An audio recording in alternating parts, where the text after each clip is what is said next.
Jangan lupa subscribe YouTube channel Metro TV News dan jangan lupa nyalakan notifikasinya. Dan pemirsa, untuk mengetahui seperti apa rancangan APBN tahun 2021 atau tahun depan, kita ikuti informasi lengkap bersama dengan Mercy Wijaya.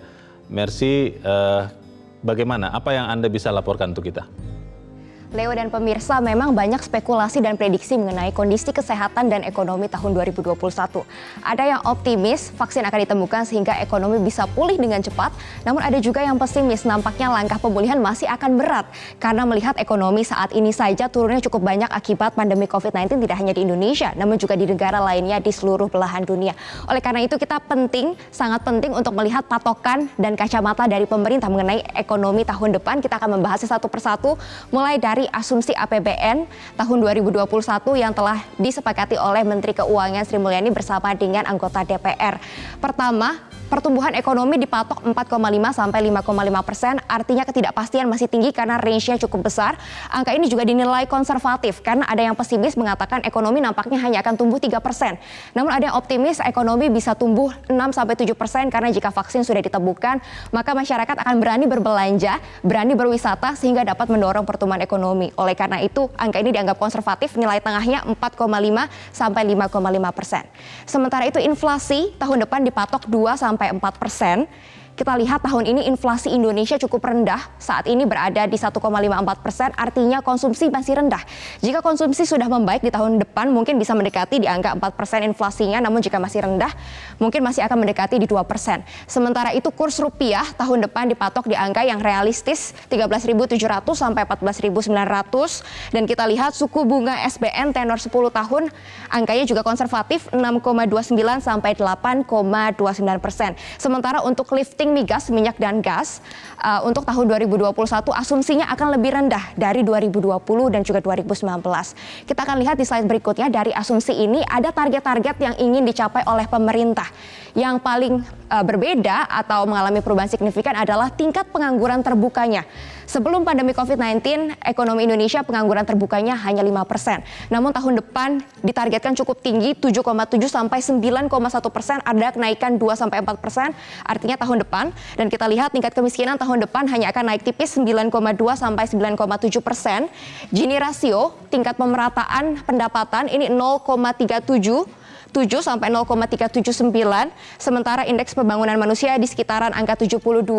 Dan yang menarik pemirsa, tahun depan pemerintah menargetkan daya beli petani dan juga nelayan akan meningkat. Dilihat dari nilai tukar petani dan nilai tukar nelayan dipatok di angka 102 sampai 104, dari saat ini di angka 100. Kita akan lihat dari adanya asumsi dan juga target APBN ini, maka ada postur yang disiapkan oleh pemerintah untuk tahun depan. Di tahun 2021 diantaranya pendapatan negara ini masih cukup rendah, 9,1 sampai 11% terhadap PDB. Dikatakan juga kita belum bisa terlalu banyak berharap dari pendapatan pajak karena banyak perusahaan yang merugi di tahun ini akibat pandemi COVID-19, sehingga mungkin setoran pajaknya akan menjadi lebih dikit.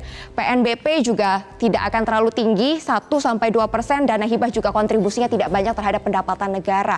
Sementara untuk belanja tahun depan akan cukup dalam tren yang peningkatan 13-15% terhadap PDB, sehingga bisa kita lihat di slide selanjutnya, bahwa defisit anggaran tahun depan dipatok sebesar 5,2%. Sebenarnya ini lebih rendah dari defisit tahun ini yang 6,34%. Namun defisit 5,2% ini berada di batas, di luar batas aman, yaitu 3%. Perpu nomor 1 tahun 2020 yang dikeluarkan oleh Presiden Joko Widodo sudah mengatur bahwa boleh ada defisit di atas 3% selama 3 tahun berturut-turut dari 2020 sampai 2022 untuk dapat menjaga stabilitas ekonomi di tengah pandemi COVID-19. Karena memang ketidakpastian akibat pandemi COVID-19 masih tinggi pemirsa, dan kita lihat kebutuhan pembiayaan masih besar untuk menangani pandemi COVID-19 dan pemulihan ekonomi dalam negeri. Sehingga harusnya tidak apa-apa jika defisit dilebarkan selama ekonomi masih terjaga, selama ada realisasi dan mampu menggerakkan ekonomi. Dan dari RAPBN ini yang ditetapkan posturnya oleh pemerintah, kita bisa lihat ada 5 agenda prioritas yang akan dijalankan oleh pemerintah tahun depan. Pertama adalah ketahanan pangan. Kita tahu selama pandemi COVID-19 sektor pangan kinerjanya sangat baik dan jika diteruskan tahun depan ini bisa menjadi peluang yang positif bagi ekonomi Indonesia.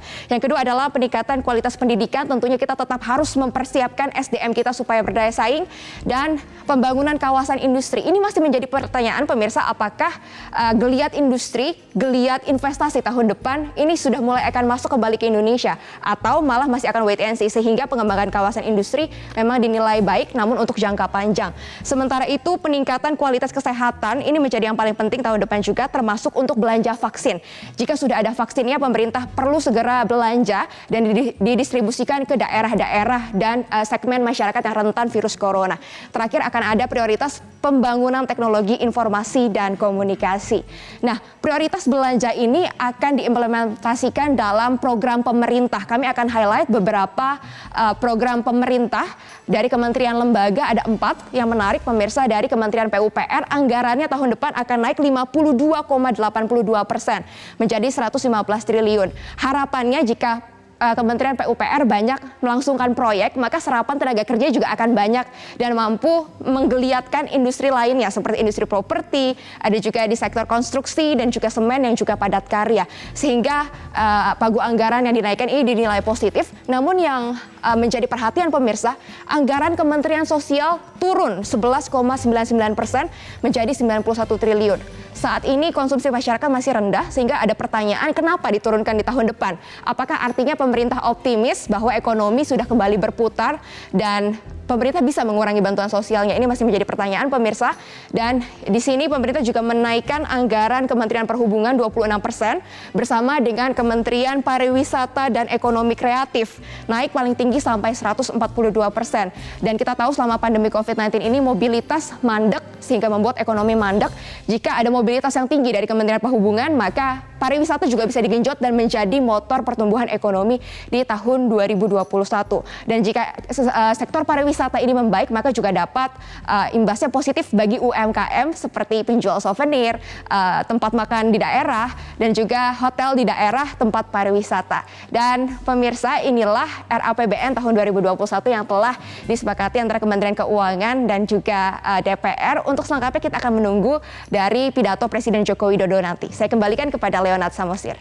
Mersi, menarik sekali penjelasan atau elaborasi yang Anda sampaikan. Tapi tadi kita sempat mendengar sebelum bagian ini dari Wakil Menteri Keuangan Suhasil Nazara yang mengatakan bahwa melihat ketidakpastian sangat tinggi, maka dirancang anggaran tahun depan untuk Indonesia RAPBN 2021 yang fleksibel. Tapi pertanyaannya adalah seberapa fleksibel? Pertanyaan saya adalah begini, Mercy, dari tadi yang Anda sampaikan, sebetulnya tahun depan kira-kira, walaupun kita sama-sama masih menunggu pidato Presiden, pemerintah itu akan mengambil skenario yang mana? Apakah realistis, yang moderat, atau pesimis, atau akan optimis untuk memacu pertumbuhan ekonomi? Kalau Anda lihat seperti apa? Jika dilihat dari pertumbuhan ekonomi 4,5% dan juga ada anggaran Kementerian Sosial yang diturunkan, maka bisa dibilang pemerintah akan cenderung optimis bahwa ekonomi akan kembali bergerak dan berputar di tahun 2021. Optimisme ini baik, Leo, namun yang paling penting adalah implementasinya saat ini di tahun 2020 seperti apa. Jika realisasi anggaran semakin besar, mampu mendorong roda perekonomian, maka optimisme kita seharusnya bisa lebih besar di tahun 2021. Demikian, Leo. Baik, Mercy Wijaya, terima kasih untuk elaborasi yang Anda sampaikan bagi kita.